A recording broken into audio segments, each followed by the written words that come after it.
Welcome back to another video, and this is my collective eyeshadow palette review for the month of April. Welcome back, and this is going to be my collective eyeshadow palette review from newer palettes in my collection, and I think I'm gonna be posting this by the time that is already April, so I think the video should be going live around Easter weekend if I'm not like completely mistaken, and as I look through my calendar. How I usually do these videos, on this corner you're gonna see like a compilation of images, so one images with the palette swatches, and depending on the palette size, there's one smaller palette in this video where I'm only gonna be having 2 looks, but otherwise we will have 3 different kind of looks to sort of show the variation that variation of looks that I was able to done with my particular makeup skills. And these were new palettes to my collection, so these aren't probably gonna be the newest of new because I actually like to take my time with these, and usually I do like to have 4 to 5 or even to 6 palettes depending on, again, on the palette size. For this part, like for a one video, so that is why these aren't maybe as new anymore. But I do have to say, these are like still what I would say relatively new palettes to the market. Sometimes I rank these in favorites order, sometimes I don't. I will tell you beforehand, and I'm not telling you now. In this particular video, we are doing these from the least favorite to favorite. One of the palettes, unfortunately, is gonna get decluttered. That sometimes happens with these videos, and that's the good thing about testing these very truly, because it kind of also then shows to me that is the palette worth keeping in my collection. So one palette is already going to be going away after I've done the review. But let's start talking about the palettes that I have for this particular month. So the first palette is by no means a new palette, and this has been like hanging out in my drawers for like a couple of years now, and I finally had to like got myself to review this. So this is the Stardust palette from MUA. So I have praised MUA, especially if you live in Europe and in UK. They are a pretty affordable drugstore brand, and they are like a lot of their products are pretty good quality, especially considering the price point. So this is a 5-pan palette, so I can maybe actually show this close by, and it's a more what I would say grungy or neutral color story. And I have tried quite a few of their eyeshadow palettes previously, and usually their eyeshadow formula has been pretty like good.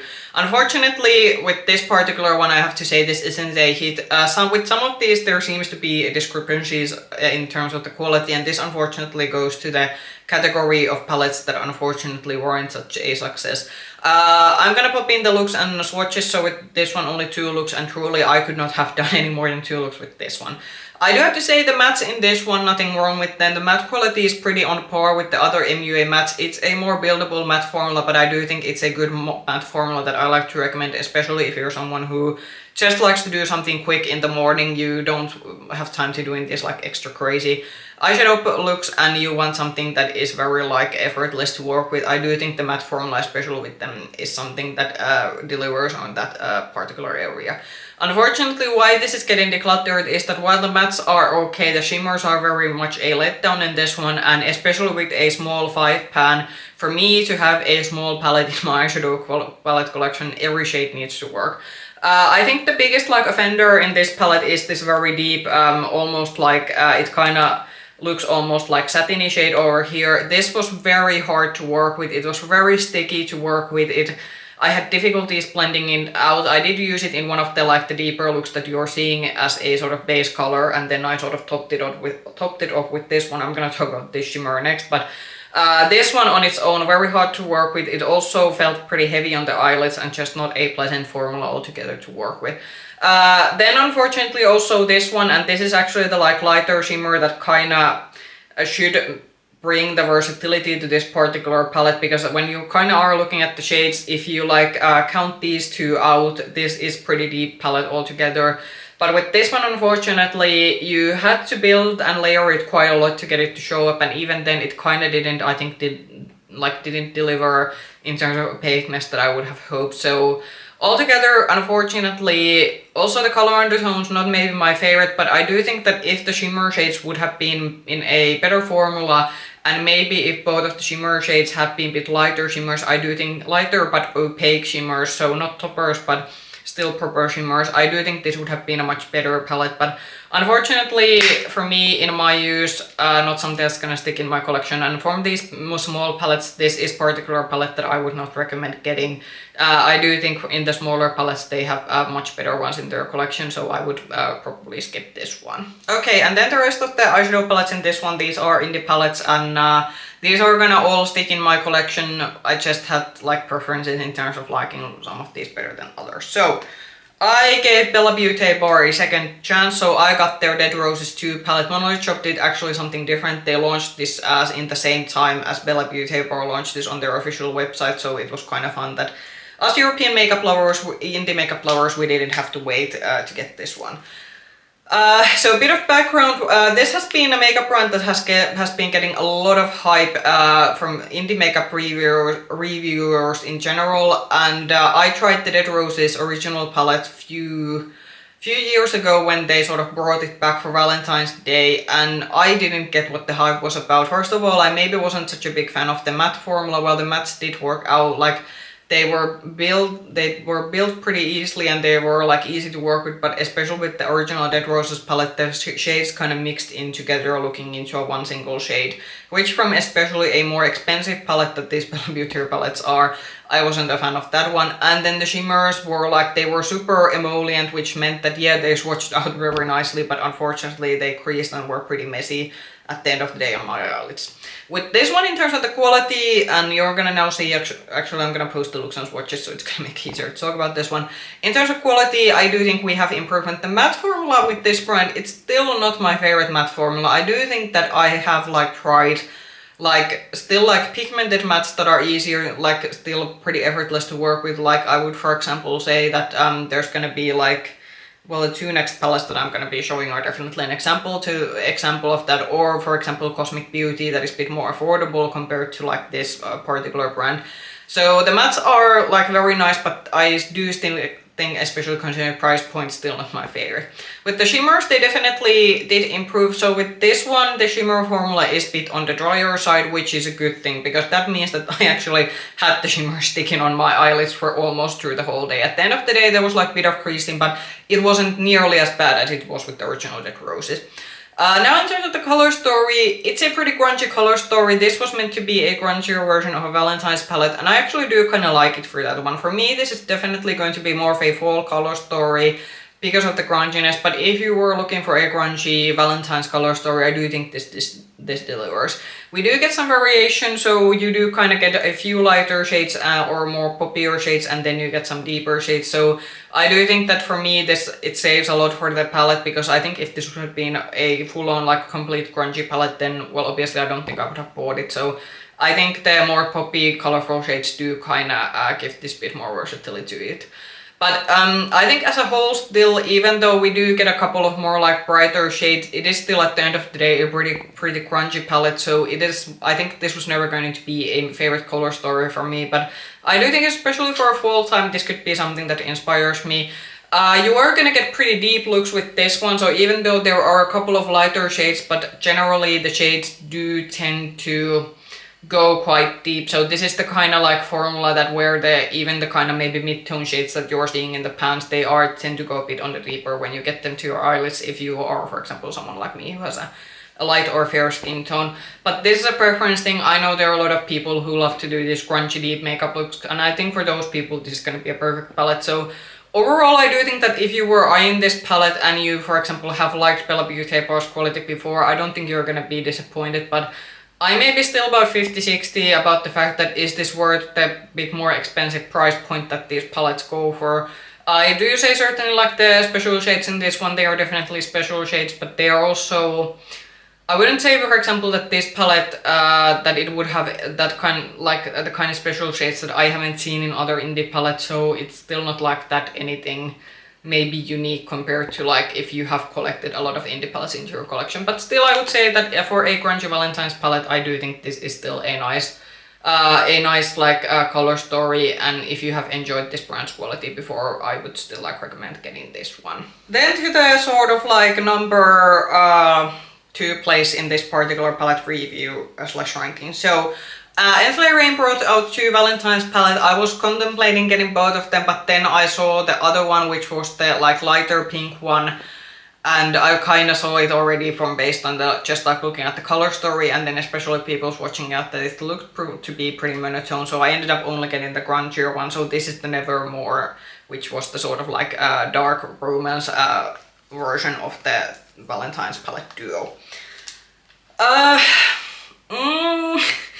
I was expecting this to be maybe a bit more versatile than it ended up being. Again, I'm gonna just pop in the looks and swatches. I think it kind of maybe like shows to you what maybe like why I'm saying that I kind of maybe like it kind of disappointed probably me in the fact that I was expecting a bit more versatility than I actually got. I think why this ended up being again maybe not so versatile was that when like compared to the promo images when you actually use this.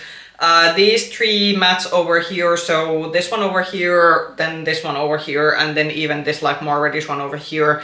These are kind of bit samey once you get them to your eyelids, and then with the shimmers, while the shimmers do have quite beautiful shifts to them, but on a sort of like, depending on the lighting conditions, a lot of these silver like shimmers are, they have silver leaning bases, meaning that depending on the light, in some lighting conditions, here you're able to see the difference in them, but then in some lighting conditions, they just look like very silver, like silver-based leaning shimmers.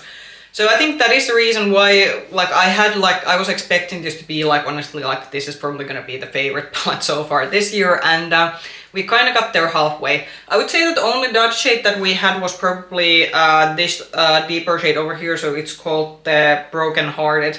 So this deep shimmer, this was a bit on the stickier side, it was a bit harder to work with, bit strange considering that otherwise I didn't have that kind of issue with these shimmers.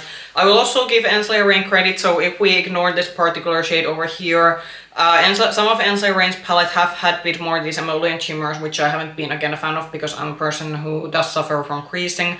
But with this particular palette, I do feel that most of the shimmers, they had a bit more grit to them.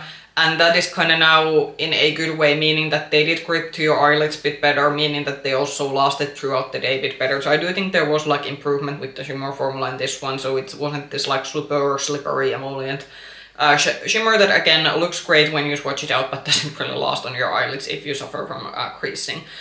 In terms of the like matte quality itself, nothing wrong with it, pretty on par with the other Ensley Rain palettes that I have tried, but yeah, this kind of like we got halfway there. I expected to like this much more than I actually did. And I do think it's a good warning that if you are eyeing this and you're looking at this, because on paper and on promo images, this does look to have a very good gradient. But then, because some of the shades do end up looking, because with shimmers and then, as I said, with some of the mattes, they do kind of end up looking a bit samey on the eyelids. You don't get then as much variety in practical use as you might when you look at it.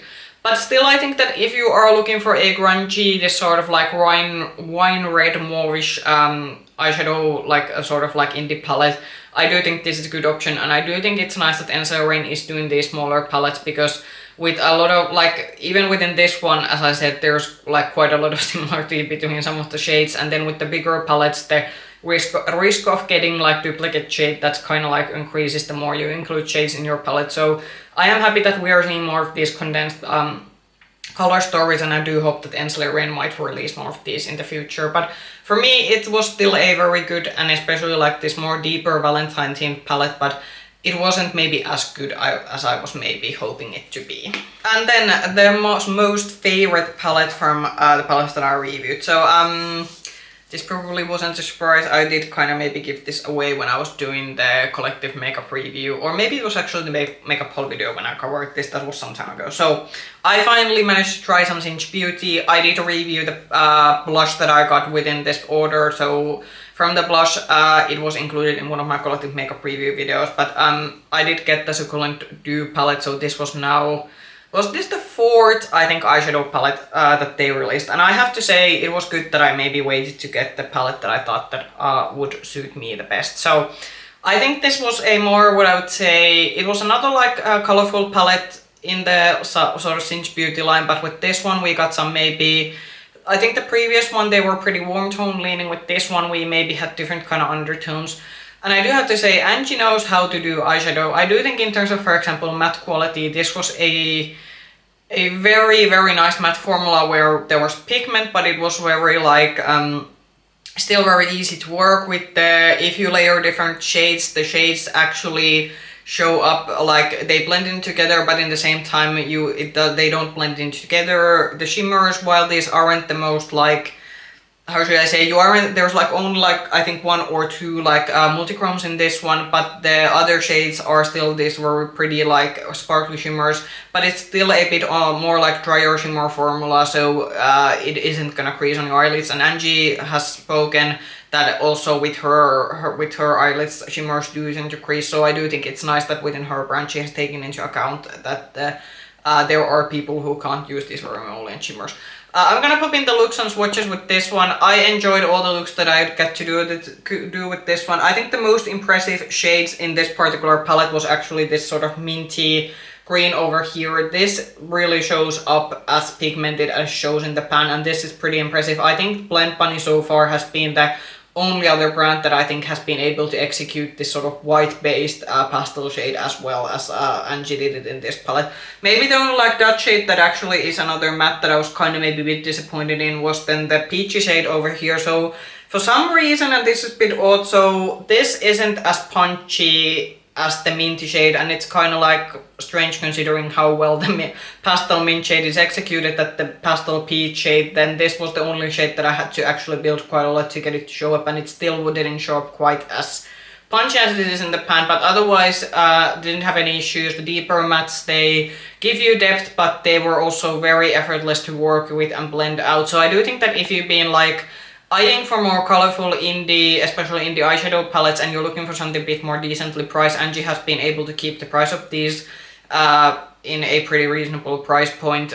So I think if you're looking, so if you don't want to like buy something super like expensive, but you want to try something colorful that is easy to work with, I do think this is actually a pretty good brand that I would at least look into. And they do now have decent amount of palettes in their range, so they have this one, and then they have already 3 others. There's the palette before, the Paisley Hood that was released before this one, that was more of a like neutral escalating palette, but the other palettes have, like the other 2 have also been pretty colorful. So excited to see what SiNGE Beauty is gonna come out in the future. I did recently see Angie posted a video that she's now back to, she moved back from the US to Sweden.